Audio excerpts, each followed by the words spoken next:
I don't care how desperate you are. I'm not having some black maid's dirty hands on my son. Victoria Ashford, wife of billionaire James Ashford, blocks the playroom doorway of their $50 million estate. Amanda Harris, the new housekeeper, stands frozen with her cleaning cart. Mrs. Ashford, the agency told me to clean all rooms. You scrub floors, that's it. Victoria's diamond bracelet flashes as she points downstairs. Do you know how many of you people we've fired? Poor, desperate women thinking they can get close to our money? Amanda's hands tighten on the cart. She needs this job. $25 an hour. Her kids are in a motel room. Cameron needs his inhaler. Stay away from my stepson, Victoria continues coldly. Elijah is autistic, severely. He doesn't let anyone touch him, not doctors, not therapists, not even his own father. 26 professionals failed. Footsteps echo on the marble stairs. 8-year-old Elijah appears. He walks past Victoria, stops in front of Amanda, and reaches out his hand. Victoria's face goes white. Elijah, no! 4 weeks earlier, Amanda Harris's phone alarm screams at 4:38 a.m. in room 214 of the Skyview Motel. She silences it before her kids wake. The room smells like mildew and desperation. 2 double beds, a bathroom with a lock that doesn't work, and a mini fridge that hums like it's dying. $285 per week. Every Sunday, cash only, or they're on the street. Cameron, 6 years old, sleeps curled against her side. His breathing rattles, asthma getting worse without his maintenance inhaler. The rescue inhaler ran out 3 days ago. The refill costs $62 she doesn't have. Destiny, 11, sits cross-legged on the other bed, doing homework by phone flashlight to save electricity. Mama, can I get the graphing calculator for math class? Her voice is small, hopeful. Teacher said it's required. Amanda knows the calculator costs $89 on Amazon. Knows required means Destiny will fail without it. Knows her daughter is already behind because they've moved 3 times this year. Soon, baby, soon. Translation, not this month. Amanda pulls on black pants and the polo shirt from Elite Cleaning Services. Checks her reflection in the cracked mirror. Hair in a tight bun, no jewelry, no makeup. She learned early. Look professional but invisible. Competent but unthreatening. Clean but not too clean, or they'll think you're trying to rise above your station. Her phone buzzes. Text from Rita, her manager. High-profile client, Ashford Estate, $25 per hour. Be there 7 a.m. Do not be late. Do not screw this up. $25 an hour, double her usual rate.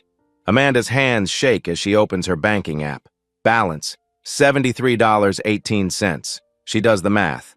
40 hours at 25 equals $1,000. Minus taxes, maybe $800 net, 2 weeks of motel rent, Cameron's inhaler, Destiny's calculator. Maybe groceries that aren't expired from the food bank. Maybe. Mama? Cameron wakes, rubbing his eyes with small fists. Is today a good day? He asks every morning. Good days mean breakfast. Bad days mean we'll eat at lunch, baby. Amanda kisses his forehead, tastes the salt of his fevered skin. Today's going to be a very good day. She leaves them with instructions for Destiny. Walk Cameron to the bus stop. Make sure he uses his inhaler if he coughs. Heat up the leftover rice for breakfast. Lock the door. Don't open it for anyone. 11 years old, playing mother. The bus takes 90 minutes and 2 transfers. Amanda watches the city transform through scratched windows. Her stop. Liquor stores with barred windows, men on corners at dawn with nowhere to be, mothers dragging kids to school with that same tired look Amanda sees in her own mirror. First transfer. Commercial zones, strip malls, chain restaurants hiring at minimum wage. Second transfer. Suburbs with actual grass, driveways with 2 cars, houses that don't share walls. Final stop. Estates, mansions, gates, security cameras on every corner. She's the only one who gets off. The bus driver, an older black man named Jerome, who's driven this route for 15 years, catches her eye in the rearview mirror. Where you headed? Ashford Estate. His face tightens. Be careful up there. Real careful. Why? Just... He looks like he wants to say more. Keep your head down. Don't trust nobody. The gate is wrought iron with gold leaf details. Security camera above. Intercom below. Amanda presses the button, heart hammering. Elite Cleaning Services. Amanda Harris. A long pause. She knows they're looking at her, deciding if she looks criminal, dangerous, too black for their neighborhood. The gate buzzes, opens. The driveway is longer than her entire street. Fountain in the center, marble cherub spitting water that probably costs more per gallon than she makes per hour. The house is white stone, 3 stories, wings spreading east and west like it's trying to swallow the sky. This is wealth that doesn't whisper. It screams. Amanda walks to the side entrance, the service door. Always the service door. A Filipino woman in a housekeeper's uniform opens it. Maybe 50. Exhaustion carved into her face. "You the new girl? Amanda Harris. Rosa, West Wing and main house are yours." She hands Amanda a laminated map, a supply cart, a 3-page list of rules. Staff bathroom only. Don't eat family food. Don't talk to family unless spoken to first. Got it. Rosa's voice drops to a whisper. "And the boy, Elijah, stay away." "Why?" Rosa searches for words. "Broken. 26 people tried to fix him. All failed. Mrs. Ashford doesn't like people getting close." "What's wrong with him?" "Everything." Rosa's eyes are sad. "Start with the 3rd floor playroom. Good luck." She says it like a prayer for the dead. The playroom is on the 3rd floor, east wing. Amanda pushes her cart down hallways lined with original art. She recognizes a Monet, a Picasso, paintings worth more than she'll earn in her lifetime. She hears him before she sees him, a low humming, rhythmic rocking, the sound of a tablet playing the same YouTube video on loop, something about trains. The playroom door is open. Amanda peers in. Elijah Ashford sits in the corner on a beanbag, rocking gently, noise-canceling headphones covering his ears. He's small for 8, dark hair, pale skin, eyes locked on his screen. Around him, thousands of dollars of therapy equipment. Balance beams, sensory bins, communication boards, all untouched, dust gathering. Amanda starts with the windows. She moves slowly, quietly. Her grandmother taught her this, how to clean a room without disturbing the people in it, how to become wallpaper. She hums while she works, old gospel song. His eye is on the sparrow, her grandmother's favorite. Elijah's rocking slows. His head tilts slightly. Amanda keeps humming, keeps cleaning, doesn't look at him, doesn't approach. She's dusting shelves when she notices the schedule on the wall. Color-coded, every minute accounted for. 6 a.m., wake, medication, 6:30 a.m., breakfast, puree texture, 7 a.m., speech therapy, 8 a.m., occupational therapy, 9 a.m., ABA therapy, 10 a.m., medication, 11 a.m., physical therapy, 12 p.m., lunch, puree texture. It goes on until 8 p.m., no breaks, no play, just therapy after therapy after therapy. Amanda's chest tightens. This isn't a schedule, it's a prison. She notices something else. Pill bottles on the shelf. 8 different medications. She's not a doctor, but she recognizes some names. Risperidone, clonidine, melatonin, heavy-duty medications for a small child. "What are you doing in here?" Amanda spins. Victoria Ashford stands in the doorway, arms crossed, face sharp with suspicion. "Cleaning, Mrs. Ashford," as instructed. "You're taking too long." Victoria's eyes scan the room like she's checking if anything's missing. "Elijah doesn't like disruptions to his routine. I'm almost finished. He needs his medication in 10 minutes. Be gone by then." Victoria pulls a pill organizer from her designer purse. Morning, afternoon, evening compartments. "And don't hum. He doesn't like sounds." But Elijah had stopped rocking when Amanda hummed. He'd tilted his head, listened.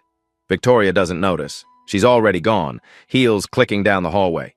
Amanda finishes quickly, leaves the playroom, but she watches from the doorway as Victoria returns with water and pills.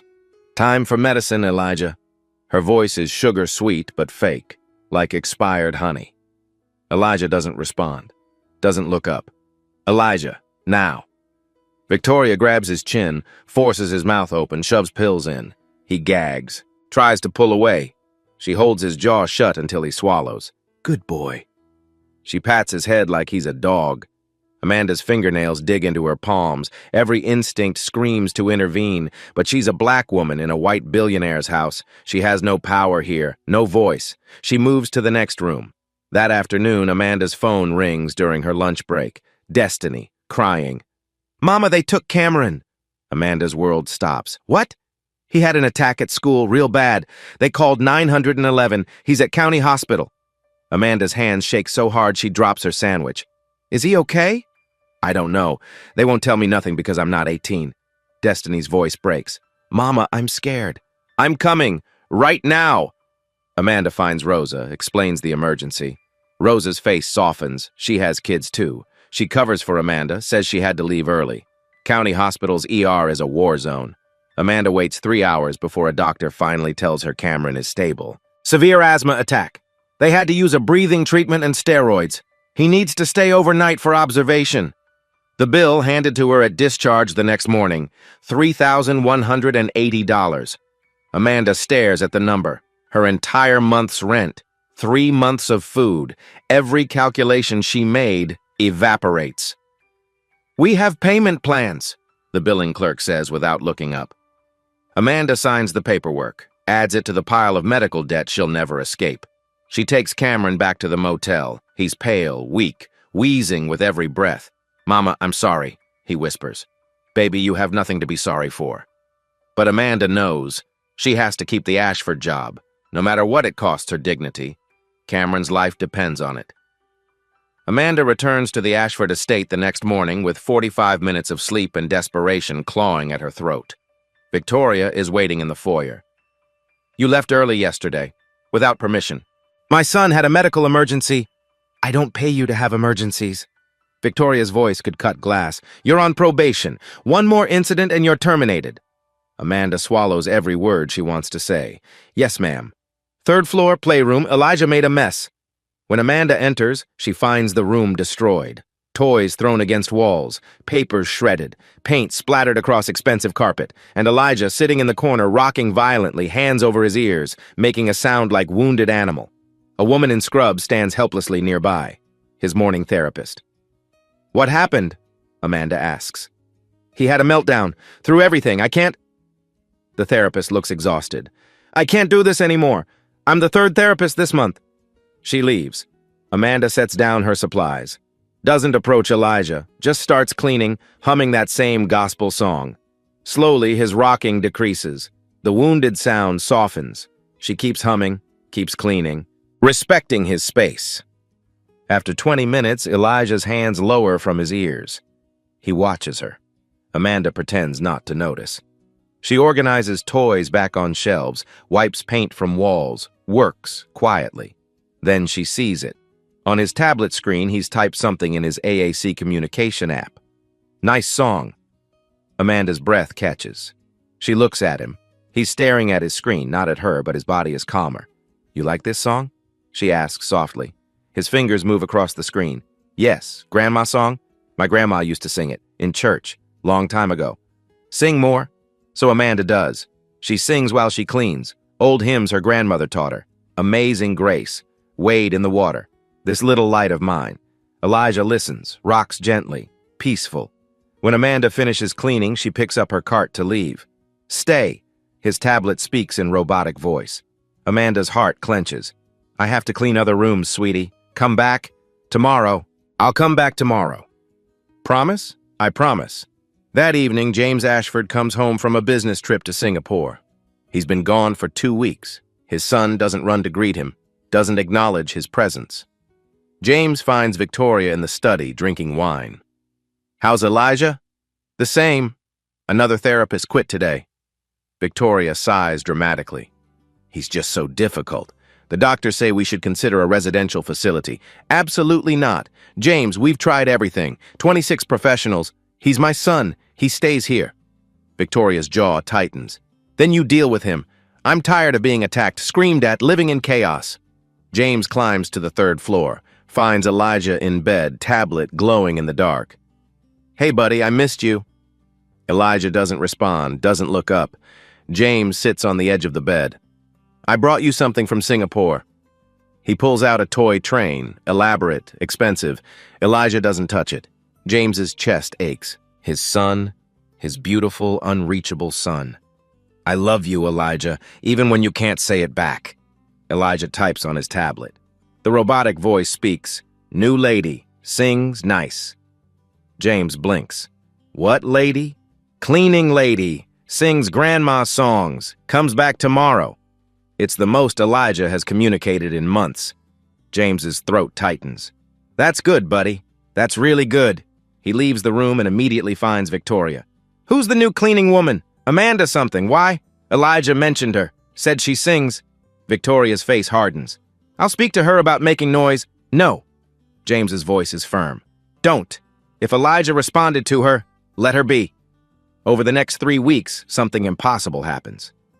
Elijah begins to trust Amanda. It starts small. She hums while cleaning. He stops rocking to listen. She tells him stories about her grandmother. He types responses on his AAC device.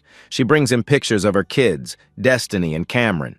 He studies them, types, sister, brother, no baby, my kids, but they'd love to meet you someday. They sing too? Destiny does. Cameron tries, but he's tone deaf. Amanda laughs. But he's got heart. Heart important. Yes, heart is very important. One morning, Amanda is cleaning and doesn't notice Elijah stand up, doesn't notice him walk toward her. She only notices when his small hand touches her arm. She freezes, holds her breath. Elijah doesn't pull away. He keeps his hand there, testing, trusting. Is this okay? Amanda whispers. Yes. You're a brave boy, Elijah. You brave too. Amanda doesn't understand what he means, but later she'll remember this moment. She'll understand that he saw her courage before anyone else did. Victoria notices the change, and she doesn't like it. You're spending too much time with Elijah, she tells Amanda one afternoon. Cold, accusatory. I'm just cleaning his room, Mrs. Ashford. You're in there for an hour every day. It should take 20 minutes. He gets upset when I rush. He needs structure, not coddling. Victoria steps closer, intimidating. You're a housekeeper, not a therapist, not a nanny. Know your place. Amanda bites her tongue until she tastes blood. Yes, ma'am. But the next day, she's back, humming, talking softly, being present. And Elijah blooms. He starts using his AAC device more, types full sentences, shows her things, his favorite toys, his favorite videos, his drawings. One day, he types, Mommy V mean. Amanda's stomach drops. What do you mean? Yells. Pills hurt. The pills hurt. Make dizzy, sleepy, don't like. Amanda glances at the medication schedule. 8 different prescriptions. That seems excessive for a child. Have you told your dad? Dad gone. Always gone. Amanda's heart breaks. This little boy, locked in a mansion, surrounded by people paid to care for him, but utterly alone. I'm here, she tells him. When I'm working, I'm here.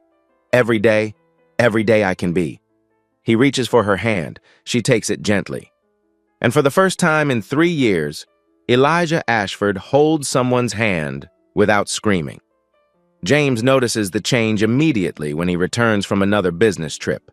Elijah is sitting at the breakfast table, something he rarely does. He's eating actual food, not puree. He's calm.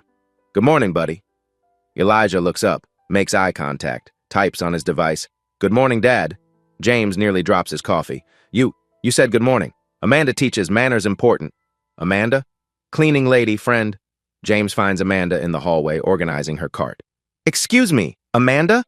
She turns, eyes wide. Yes, Mr. Ashford. My son he's different. Better. What did you do? Nothing, sir. I just talked to him. Treat him like a person. James's eyes water. 26 professionals couldn't reach him.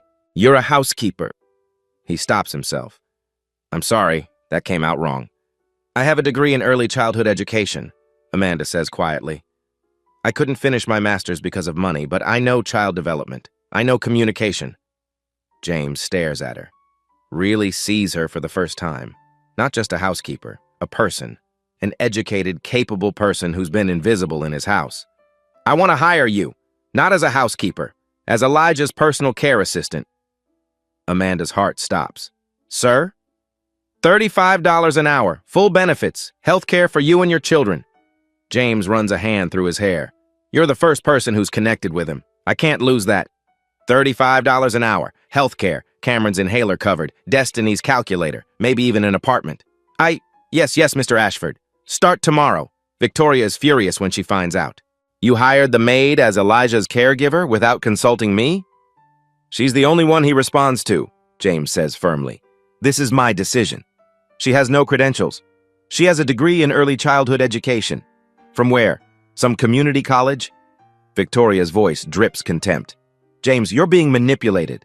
She's playing on your emotions. She's helping our son. He's not our son. He's yours. The words slip out before Victoria can stop them. Silence. James's face hardens. Get out. James, get out of my office, now. Victoria leaves, slamming the door, but her mind is already spinning. This black woman is getting too close, too comfortable, too powerful. She needs to go. Amanda starts her new position the next day. She works with Elijah on communication, on sensory integration, on building trust. She reduces his medication, with James's approval and doctor supervision. The change is remarkable. Elijah starts speaking occasionally. Short words. Hi. Thanks. Yes. He hugs his father for the first time in 2 years. He tolerates other people in his space. He laughs, actually laughs. For Elijah's 9th birthday, James throws a small party, just family and a few staff members. Elijah tolerates it, doesn't have a meltdown. He even writes a card to Amanda. Thank you, Amanda, you see me. Amanda cries in the bathroom for 10 minutes. James stands to make a toast. To my son, who's braver than I ever knew, and to Amanda, who gave him back to me. Everyone claps, even the staff who initially doubted her. Everyone except Victoria. Victoria watches from the corner, rage simmering behind her Botoxed smile. This woman has taken everything. James's attention, Elijah's trust, the family's gratitude. And Victoria has too much to lose. The embezzlement started 18 months ago. Small transfers from Elijah's trust fund. 5,000 here, 10,000 there. She was careful, slow, but it's added up to $2.3 million. If anyone looks closely, if anyone asks questions, if someone like Amanda with access to James's study sees the financial documents, Victoria makes a decision. Amanda Harris has to be destroyed. Completely. Irreversibly. And Victoria knows exactly how. For 6 beautiful weeks, life is good. Amanda moves her kids out of the Skyview Motel into a small 2-bedroom apartment. Nothing fancy, but it has a kitchen that works, a bathroom with a door that locks, and beds that don't smell like strangers. Cameron's asthma improves with consistent medication and clean air. Destiny gets her graphing calculator, brings home a math test with a 98% circled in red. Amanda enrolls in online classes to finish her master's degree, 1 class at a time, slow, but possible now. At the Ashford estate, Elijah thrives. He's down to 3 medications instead of 8. He speaks in short sentences. He asks questions. He plays. James cancels business trips to spend time with his son. They build Lego together, watch documentaries about trains. Elijah explains fascinating facts about locomotives in his halting, beautiful voice. Dad, did you know steam engines can pull 100 cars? James doesn't care about trains, but he cares that his son is talking to him. That's amazing, buddy. Tell me more. Victoria watches them from doorways, sees her controls slipping, sees James pulling away from her, gravitating toward his son, toward Amanda. She smiles when James looks at her, plays the supportive stepmother, but at night she makes phone calls, hires a private investigator to dig into Amanda's background, searches for dirt, leverage, anything. The investigator finds asterisk eviction 3 months ago, asterisk $47,000 in medical debt, asterisk maxed credit cards, asterisk history of moving frequently, asterisk no savings. Victoria smiles. Perfect. This woman is desperate, financially unstable, easy to frame. One Saturday, Amanda takes Elijah to the park. James approved it. Supervised outdoor time, building social skills. Elijah holds Amanda's hand as they walk, doesn't pull away when other kids run past, sits on a bench and watches them play. Do you want to try the swings? Amanda asks. Maybe, scared. That's okay, we can just watch today. You swing with me, if you want. They swing together, slowly, gently. Elijah's laughter echoes across the park. Amanda takes a picture, sends it to James. His response? Thank you for giving me my son back. Amanda smiles, thinks maybe things really can get better. Maybe hard work and kindness actually matter. She doesn't know Victoria is already setting the trap. She doesn't know she has 3 days left before everything burns down. It happens on a Tuesday morning. Amanda arrives at 7 a.m., ready for another day with Elijah. But Victoria is waiting in the foyer with 2 police officers. That's her, Victoria says, pointing. Amanda's blood turns to ice. What's going on? Amanda Harris, you're under arrest for theft. The officer's voice is bored, routine. He's done this 100 times. What? I didn't steal anything. $50,000 in cash is missing from our home safe. Victoria's performance is Oscar-worthy. Tears in her eyes, trembling voice. We trusted you. We let you into our home, around our vulnerable son. I never touched your safe. I don't even know where it is. The second officer pulls out handcuffs. Ma'am, you have the right to remain silent. No, not her, not her. Elijah's voice tears through the foyer. He's running down the stairs, still in pajamas, tablet forgotten. His face is red, tears streaming. He runs to Amanda, tries to grab her hand. A security guard holds him back. Not her! Wrong, wrong! Elijah is screaming, the sound ripping from his throat. Words he fought so hard to learn, now weapons of desperation. Elijah, honey, she fooled all of us! Victoria kneels beside him, tries to touch his face. He jerks away, starts typing frantically on his device. Mommy V lying, Amanda good, not Steele. Sweetie, she manipulated you. She's a bad person. No! He types harder, faster. You bad! You take money! I saw! Victoria's face flashes with something dark, then smooths. He's confused. He doesn't understand.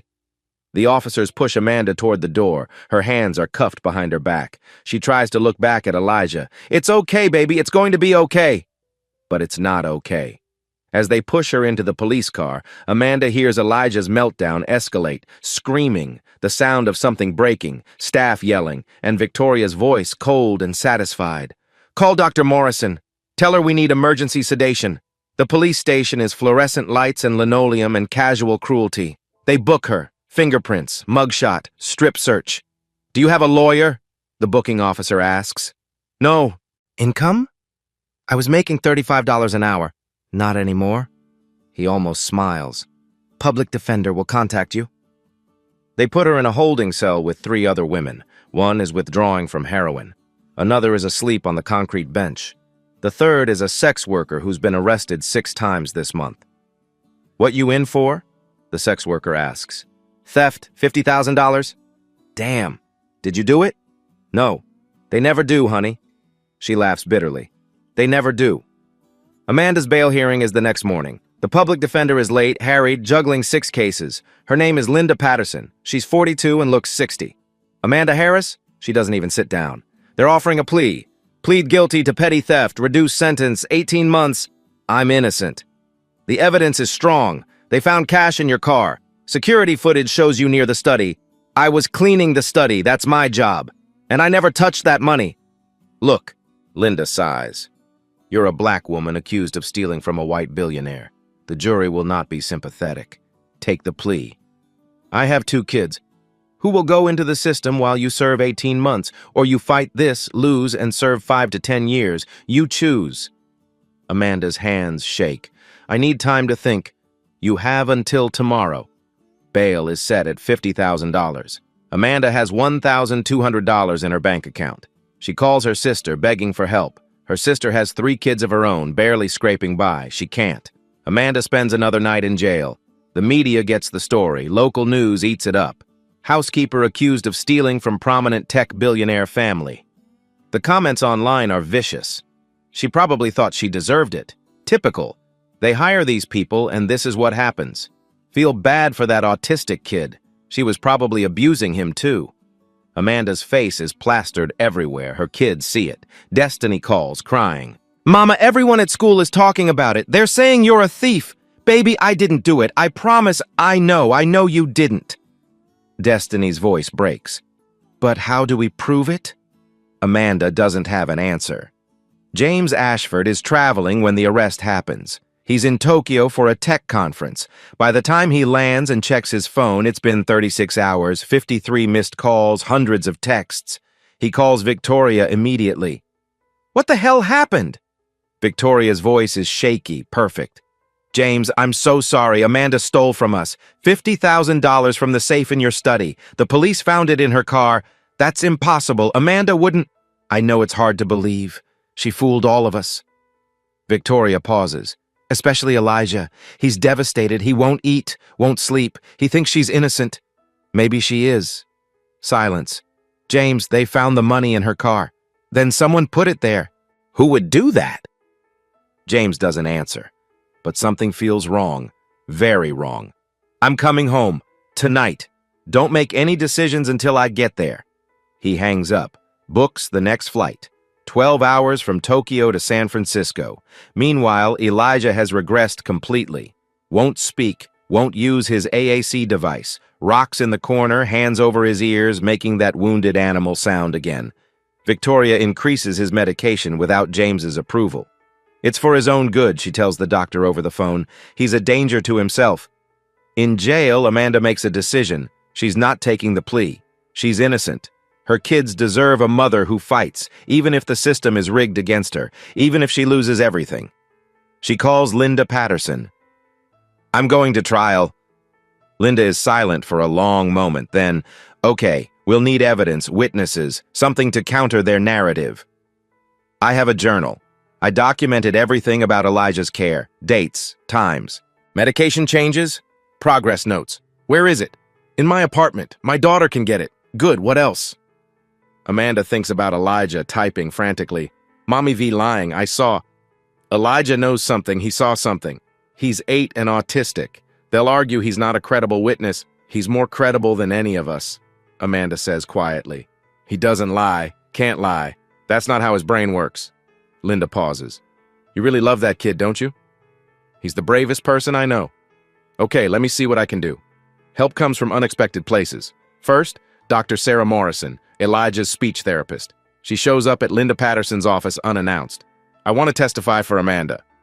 Linda looks up from her paperwork. You believe she's innocent? I know she is. Dr. Morrison sits down. I've worked with Elijah for 6 months. Before Amanda, he was a shell, non-responsive, over-medicated. After Amanda, he blossomed. That doesn't happen with someone abusive or manipulative. The prosecution will argue she groomed him. Then I'll explain that autistic children can't be groomed that way. They're incredibly perceptive to authenticity. Elijah trusted Amanda because she was trustworthy. Dr. Morrison pulls out files. I have documentation, progress notes, medication reductions that Amanda advocated for, all approved by doctors. This is evidence of care, not manipulation. Linda takes the files. Thank you. There's more. Dr. Morrison leans forward. I was fired yesterday. What?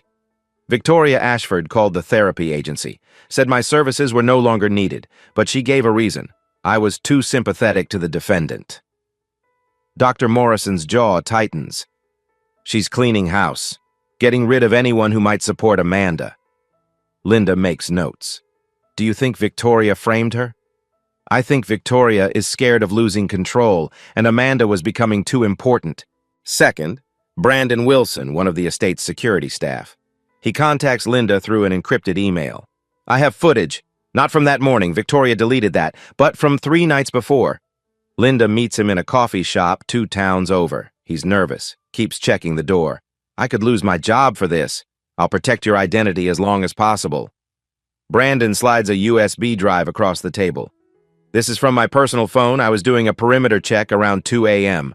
I saw someone in Mr. Ashford's study. I thought it was a burglar, so I recorded. Linda plugs the drive into her laptop. The video is grainy but clear enough. Victoria Ashford in the study at 2:17 a.m. Opening the safe, she knows the combination. Removing stacks of cash, putting them in a designer handbag. Oh my God, Linda breathes. There's more. Brandon fast forwards. Next morning, 6:45 a.m., watch the driveway. Victoria walks to Amanda's car, parked in the service lot, looks around. Opens the unlocked door, places the bag inside, closes it, walks away. Linda's hands shake. This is it, this is proof. I'm risking everything showing you this. I know, thank you.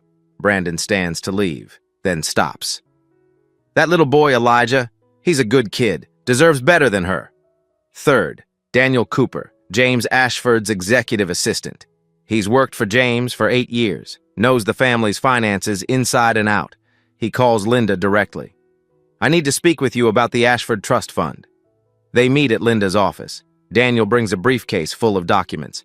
I've been suspicious for over a year, he says.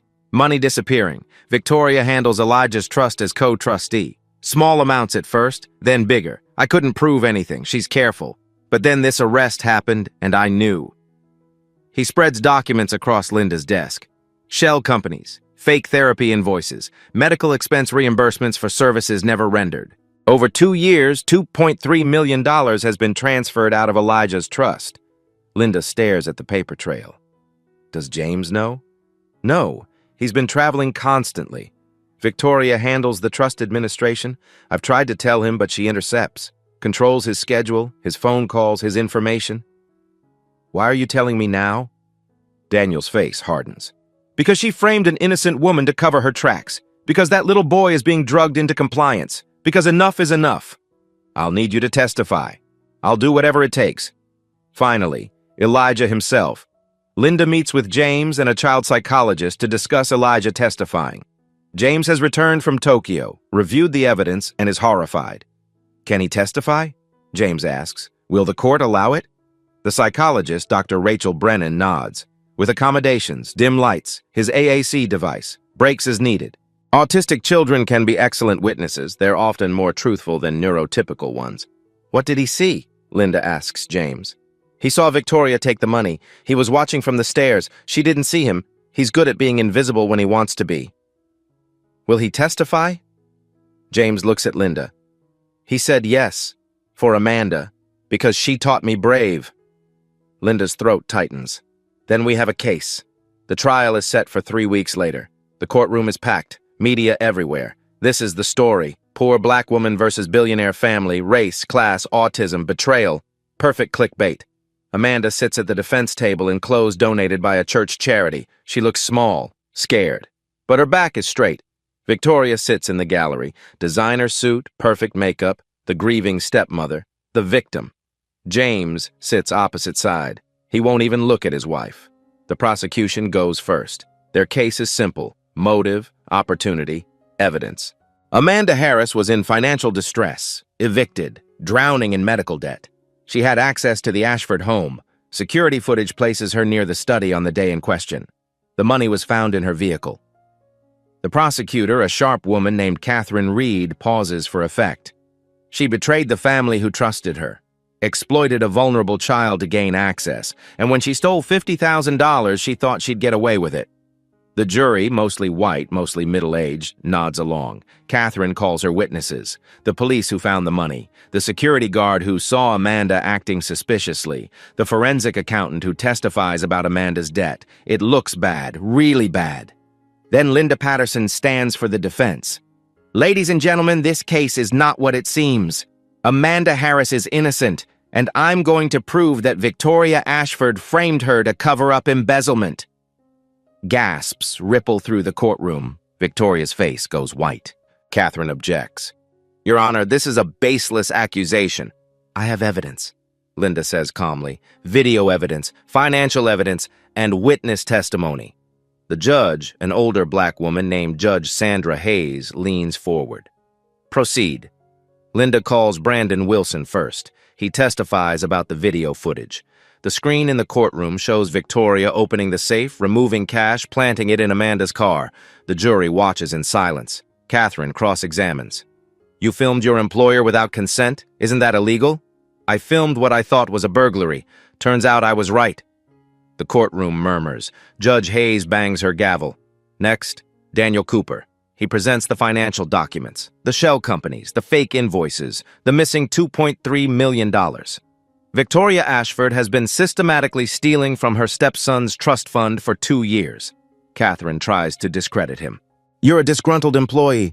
I'm an employee who actually cares about that child. Next, Dr. Sarah Morrison. She testifies about Elijah's progress with Amanda, his regression after her arrest, the over-medication, the rigid control.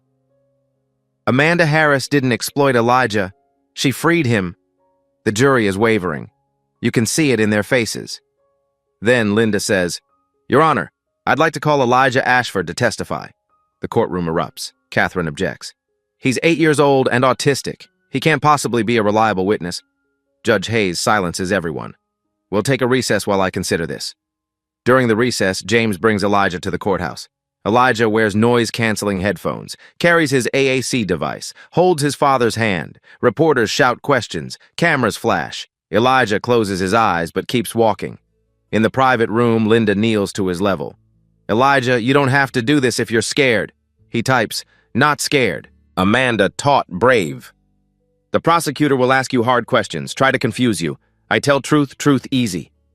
James kisses his son's head. I'm so proud of you. Court resumes. Judge Hayes has made her decision.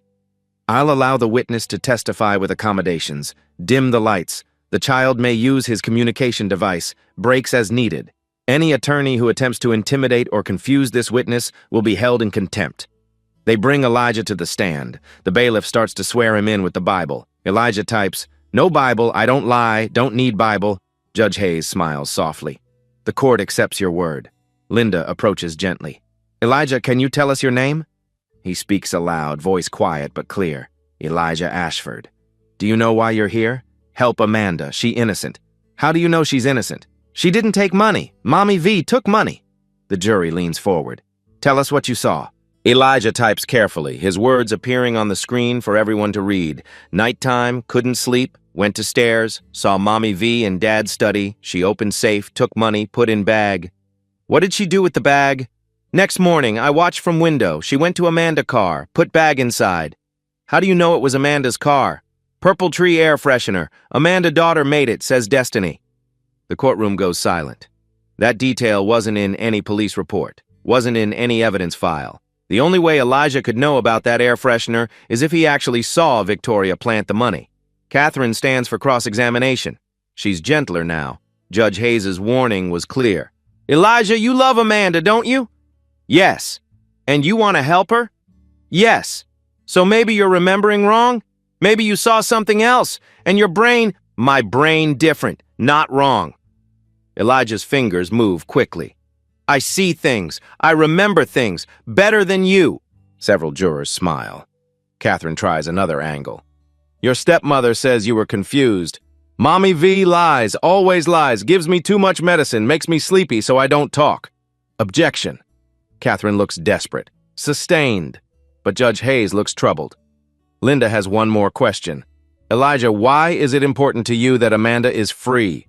He types slowly, each word deliberate. "Amanda saw me when I was invisible. She made me real. She taught me words, taught me brave. She didn't save me. We saved each other." Amanda is crying. The jury is crying. Even Judge Hayes dabs her eyes. Catherine has no more questions. Closing arguments are brief. The evidence speaks for itself. The jury deliberates for 46 minutes. They return with a verdict. On the charge of theft, we find the defendant, Amanda Harris, not guilty. Amanda collapses in her chair. Linda hugs her. Destiny and Cameron rush from the gallery. Judge Hayes bangs her gavel. "Furthermore, I'm issuing a warrant for Victoria Ashford's arrest on charges of embezzlement, fraud, and evidence tampering." Victoria tries to run. Bailiffs grab her. She's screaming, fighting, the perfect mask finally cracking. "You can't do this! I'm Mrs. James Ashford. I have lawyers." James stands. His voice is cold. "You have nothing. Our marriage is over." They drag Victoria out in handcuffs. The courtroom erupts in applause. Amanda hugs her kids, then looks up. Elijah is walking toward her, pushing past people. She drops to her knees. He walks into her arms, hugs her tight. "Thank you," she whispers. He speaks aloud, clear and strong. "You stayed." Outside the courthouse, James gives a statement to the press. "My son knew who to trust when I forgot how to see. Amanda Harris protected him when I failed to. We owe her everything." 6 months later, Victoria Ashford is in federal prison, sentenced to 15 years for embezzlement, fraud, and child endangerment. Her appeals have all failed. Amanda's record is expunged, completely clean. The settlement, $5 million. Compensation for false imprisonment, emotional distress, lost wages, and punitive damages. Amanda pays off every debt, buys a modest house, 3 bedrooms, a yard, a neighborhood where her kids can play outside. She establishes education funds for Destiny and Cameron. They'll both go to college. No loans, no debt. James offers her a new position, Director of Neurodivergent Care at the Ashford Family Foundation. Salary, $125,000 per year. Her job is to create training programs for caregivers, advocate for AAC device accessibility, support families with autistic children. Amanda accepts. She writes a book, See Me, Communication Beyond Words. It becomes a bestseller. She travels the country speaking at conferences about autism acceptance, presuming competence, and listening to non-speaking voices. Elijah is 10 now, thriving. He still uses his AAC device primarily, but speaks aloud more often. Short sentences, careful words, each one a gift. He testifies before Congress via his device about disability rights. Listen to non-speaking people. We have much to say. You just have to stop talking long enough to hear us. The video goes viral. 3 million views in a week. James has transformed. He works from home now. Actually, parents his son. They build Lego cities together, watch documentaries, cook dinner. Well, Elijah directs while James does the actual cooking. Dad, you're burning the pasta. I know, buddy, I know. Every Sunday, Amanda brings Destiny and Cameron to the Ashford estate for dinner. The kids have become siblings, not by blood, but by choice. Destiny, now 13, tutors Elijah in reading. He's 2 grades ahead now. Cameron, 8, and Elijah build elaborate train sets for hours. Cameron, that track is inefficient, Elijah says seriously. It looks cool, though. Cool, not same as efficient. Cool is better. They argue like real brothers. One evening after dinner, Amanda and Elijah sit in the garden. Golden hour light, flowers blooming. Elijah reaches for her hand. She takes it. "Do you remember the first time you held my hand?" she asks. "Yes, you were humming. I wasn't scared." "Why weren't you scared?" "You saw me when I was invisible." He pauses, types carefully. "Now I see you." Amanda's eyes fill with tears. "You saved me too, buddy." He speaks aloud, voice soft but certain. "We saved each other." The sun sets behind them. 2 people who the world tried to make invisible, now seen, now free, now home. Victoria Ashford was sentenced to 15 years in federal prison. She is currently serving her sentence and has exhausted all appeals. Elijah Ashford's trust fund was fully restored with independent oversight. He continues to thrive with his father and Amanda's support. 46 states have passed Elijah's Law, legislation protecting vulnerable children from trust fund exploitation and requiring independent financial oversight. Amanda Harris's foundation has served over 10,000 families, providing AAC devices, caregiver training, and advocacy support. Elijah Ashford continues to advocate for autism acceptance and disability rights. Amanda stands at a podium, conference center, hundreds of families, caregivers, therapists in the audience.